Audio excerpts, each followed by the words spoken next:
বিসমিল্লাহির রহমানির রহিম। সুপ্রিয় দর্শক, আসসালামু আলাইকুম। চলে আসলাম নতুন আরেকটি রেসিপি নিয়ে। আর এটা হলো কাঁঠালের রস দিয়ে মজাদার একটি পিঠা রেসিপি। আর এই রেসিপিটা যদি আপনারা বাসায় ট্রাই করবেন তাহলে দেখবেন এতটাই টেস্টি, পরে আমার কথা মনে পড়বে। আসলে অনেক মজাদার এই রেসিপিটা। আর এর স্বাদ নেওয়ার জন্য অবশ্যই বাসা ট্রাই করতে হবে। সেজন্য আমার রেসিপিটা একটু দেখতে হবে যেন সুন্দরভাবে তৈরি করে খেতে পারেন।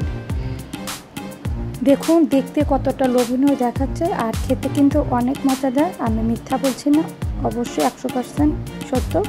এখন আমি এর জন্য কাঁঠালের রস করে নিয়েছি, স্ট্রেনার দিয়ে কাঁঠালের রস করে নিচ্ছি। আর এটা নিয়েছি আমি 2 কাপ। এখন আমি এর মধ্যে দিয়ে দিচ্ছি সুজি, 2 কাপ সুজি।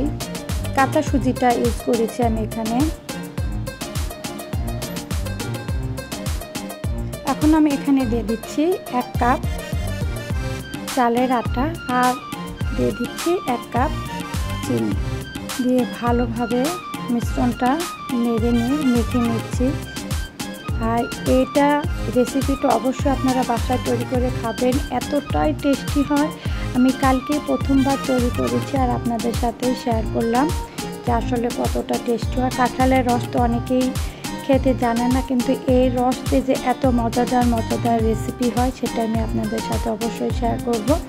আজকে আমি প্রথম এই রেসিপিটা শেয়ার করলাম, তারপর আরও অনেক রেসিপি আপনাদের জন্য তৈরি করেছি, ইনশাল্লাহ সেগুলো শেয়ার করব।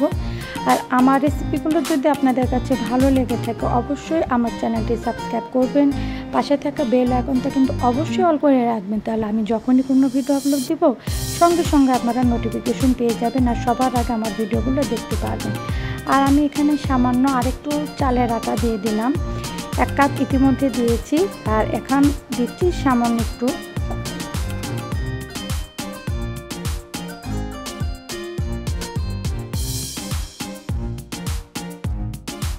পিঠার স্বাদটা একটু বাড়ানোর জন্য আমি এখানে 1 টেবিল চামচের মতন ঘি দিয়ে দিচ্ছি। এটা দিলে পিঠাটা যখন ভাজা হবে খেতে কিন্তু অনেক বেশি ফ্লেভার, অনেক বেশি সুন্দর আসে, যার কারণে আমি একটু ঘি দিয়ে দিলাম, দিয়ে ভালোভাবে মিক্স করে নিলাম। এখন আমি চলে যাচ্ছি ভাজার জন্য। আমি এখানে চিতই পিঠা বানানোর যে ছাঁচটা রয়েছে সেখানে তেল দিয়ে দিলাম। আপনারা ফ্রাই প্যানে কিংবা কড়াইতে ভেজে নিতে পারেন। আর এই প্যানে ভাজলে আমার তেলটা একটু অনেক কম লাগে, সাশ্রয় হয়, সেজন্য আমি এখানে ভেজে নিচ্ছি। আর এখানে আমি ব্যাটারগুলো দিয়ে লাল লাল করে ভেজে নিব।